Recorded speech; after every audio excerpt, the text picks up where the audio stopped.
I told you he was in the house. Well, he's not in the house. I am in the central region where I had to catch up with him. I mean, he's the president. What can I say? Show some love, man. Anyway, when he became vice president, I was the first person to give him his first television interview, man. And he's now his president, and I'm the first again. So show some love for TPM. anyway, August, I'm very, very privileged to be here and honored to sit down with him. Put your hands together like you've never done before. Show some love for His Excellency John Mahama.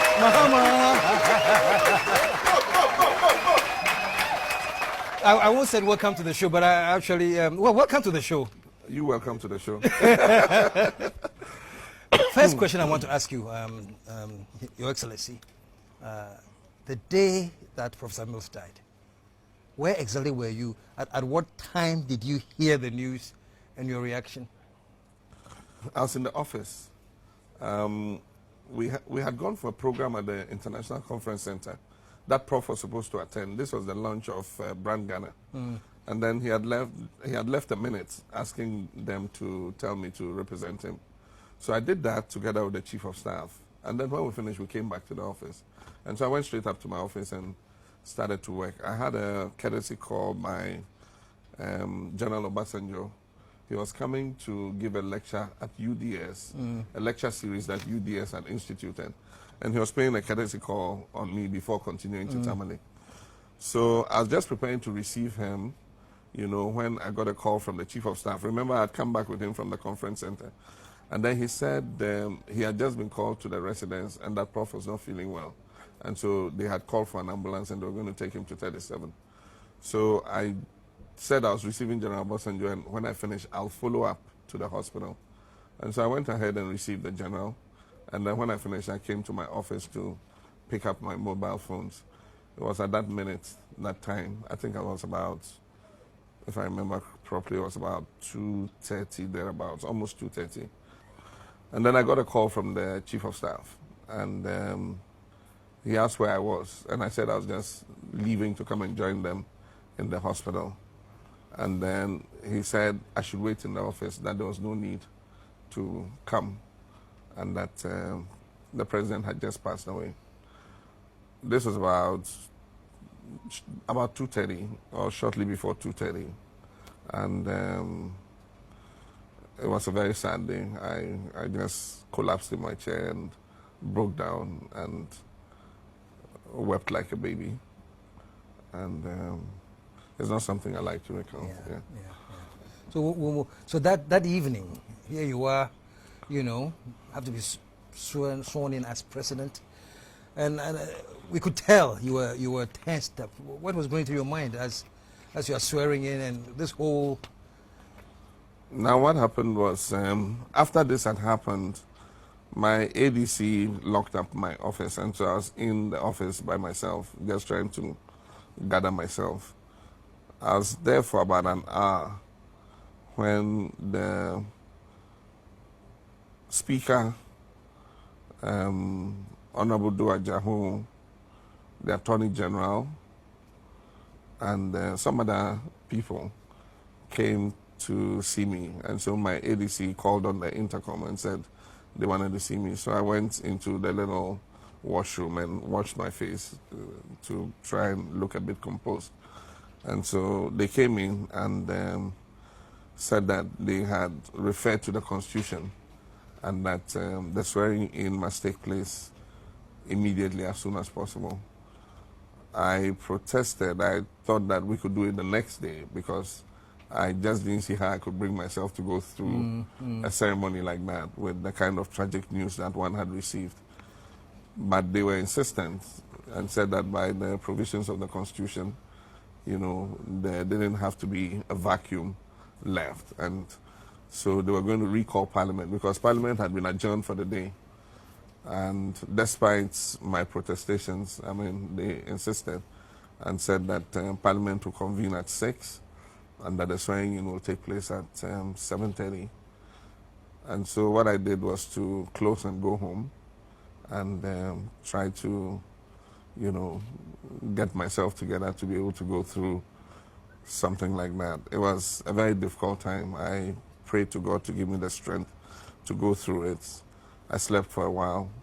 I woke up, I took a shower, and I dressed up. The rest is a daze. It was just a blur of faces, and I just managed to get through the ceremony without, you know, breaking down again. But I think that is all part of history now. And now you are the president. How has it been so far?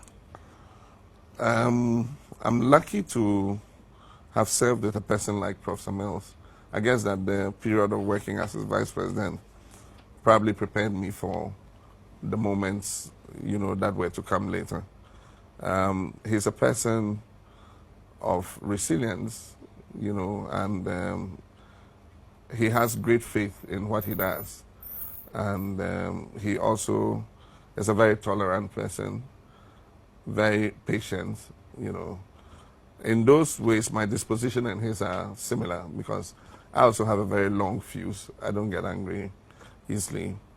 He was very civil and polite. I have the same disposition. So in many ways, we share some of the same characteristics. But he gave me quite a lot of leverage in terms of governance. And as you know, I headed the economic management team. I headed the Armed Forces Council. I headed the Police Council. He put me in charge of the Decentralization Implementation Committee and several other committees. And so it gave me a certain, you know, technical grasp of running a government, which has proved quite useful in the period after. It makes me understand all the sectors and what needs to be done in the sectors. And so I think that in that way, it's been very beneficial. What's the most frustrating? I heard you one time reacting to rumors. How do you deal with that when you hear the rumors? How do you keep calm, or how do you? That's the bane of our politics, you know, and I believe that is what keeps a lot of decent people from coming into politics.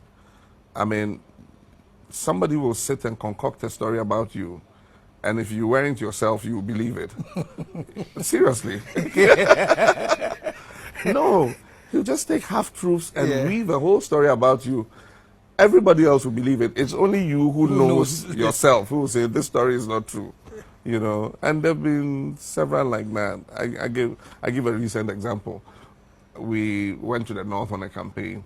Somebody wrote a story in Daily Guide and said my convoy had killed a pregnant woman and they had to call a traditional medicine person to come and cut open her stomach and take the baby out. Where did that come from? Wow. Absolutely nothing like that at Oken. Absolutely. You know, so you wonder what is the reporter thinking when he files a story like this? They say, me and my wife took $170 million World Bank cash and put it in our Swiss accounts. I've been to Switzerland only once in my life because my sister lives there, you know. And I mean, that's absolute fabrication. And I mean, several others. I mean, every day they just keep churning them out. Are you able to let them roll off your back, or you're afraid that they will stick, and so you need to respond? When I came into politics, they said that you must develop a thick skin. You know, I was very sensitive to these things before, but I guess gradually my skin is getting thick enough. It's not a crocodile skin, but at least, you know, some of these things bounce off a bit. For the more serious ones, you have to respond and set the record straight. And so we have a team that, I mean, if the allegation is serious enough, we just put it out there and then correct, you know, whatever harm has been done. But often the harm has been done. You can't guarantee that all people who read the allegations that were made would read the response. And so sometimes it just keeps, you know, sticking in people's head and creating a certain negative perception about you. But we'll take it in our stride. It's an occupational hazard. Okay. Now let's go a little bit to your childhood, man. We know John the politician. Your childhood days, growing up. Your book.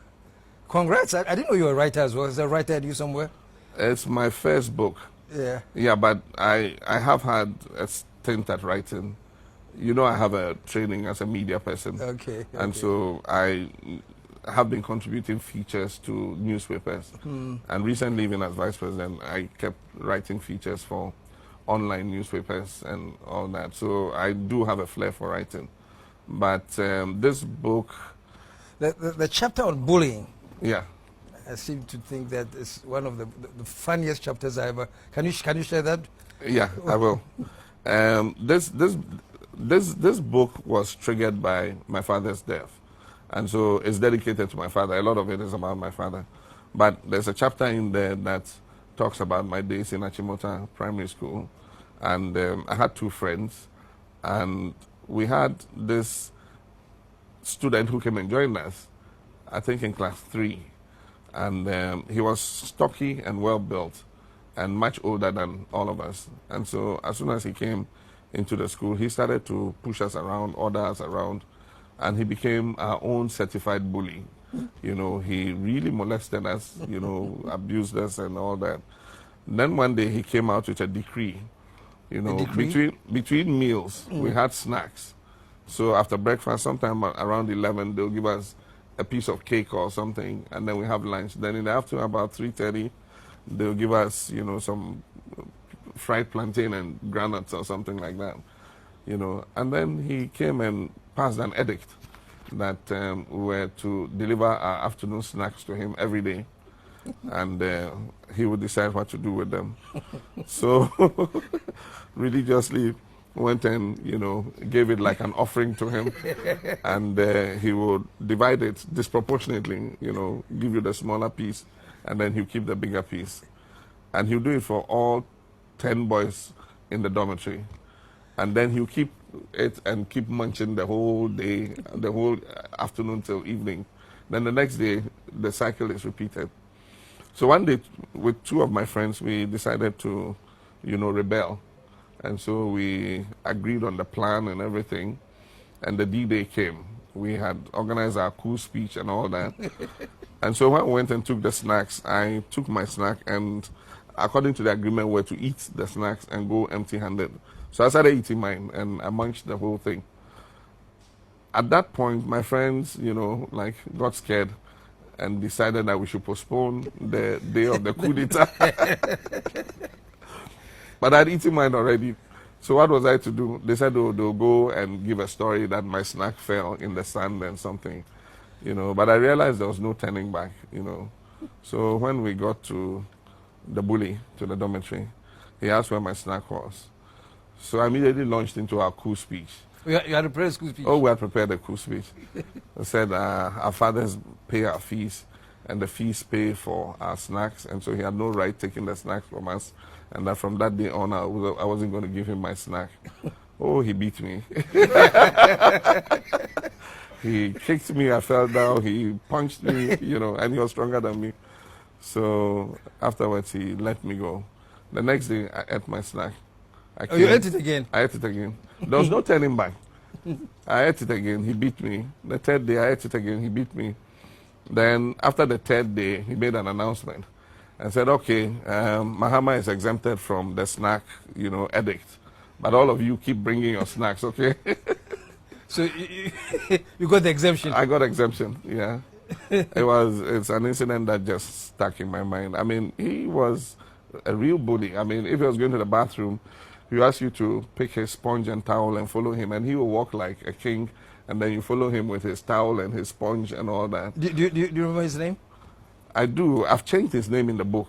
Okay. Because he's still alive, and I didn't want it. I didn't want any trouble. Does he remember that he bullied somebody who's now the president? I haven't seen him since we left school. But every boy in Achimota who went through in the years that I went through remembers him. Everybody.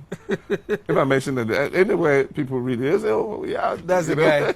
And somebody said somewhere in Kumasi. So when I was writing the book, I changed the name. You know? So in the book, he's called Ezra, but that's not his real name. Ezra. All right. Well, Ezra, if you're watching, he's not the president, but you're still welcome to bully him if you can. Stick around. We'll take a commercial break. We'll be right back.